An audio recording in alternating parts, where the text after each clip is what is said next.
علشان تبقى مدير ناجح حاول تحول الموظفين معاك من موظفين جايين يأدوا وقت شغلهم ويمشوا لموظفين خايفين على شغلهم حتى بعد ما يمشوا. مشكلة بواجهها في شركات كتير جدا، بمجرد ما بتيجي وقت الانصراف تلاقي الموظف ماسك الشنطة بتاعته وواقف على الباب. ده ممكن بتحصل عندي مع بعض الموظفين، ولكن هي الفكرة بكل بساطة العب اكتر على انك تخلي الموظف متمسك بالشركة، بيحب الشركة، حاسس ان الشركة بتاعته. عارفين كلمة انت ابن الشركة؟ للأسف اتمحورت غلط. فعلا فعلا علشان خاطر تخلي الموظف عندك متمسك بالشركة اكتر، خليه فعلا ابن الشركة، اديله كل مميزات ابن الشركة. مش معنى ان انت بتقول له ان انت ابن الشركة فانت تحمل عليه ضغط شغل وتحمل عليه تاسكات اكتر وتخليه يشتغل تحت ضغط طول الوقت. اي حد فينا عامل زي السوستة، كل ما انت هتضغط عليه اكتر كل ما هتبقى ردة فعله اكبر. فحاول دايما انك تهندل موظفينك وتحببهم في الشغل، قدم لهم مكافآت، هزر واضحك معاهم، حاول تحل مشاكلهم الشخصية، حاول ان انت مش لازم يكون الوقت كله شغل، اديهم رفاهية، طلعهم رحلات. يا رب ما يسمعوا الفيديو ده، كلام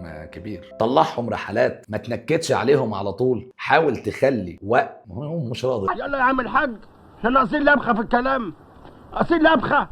خاطر مش راضي على الكلام اللي انا بقوله. حاول تفصل ما بين وقت الشغل وما بين انك تديهم، والله ما عايز يديهم. حاول تخلي في وقت الشغل حبة هزار تطلعهم من المود، يشتغلوا اكتر، هينتجوا اكتر. سلام.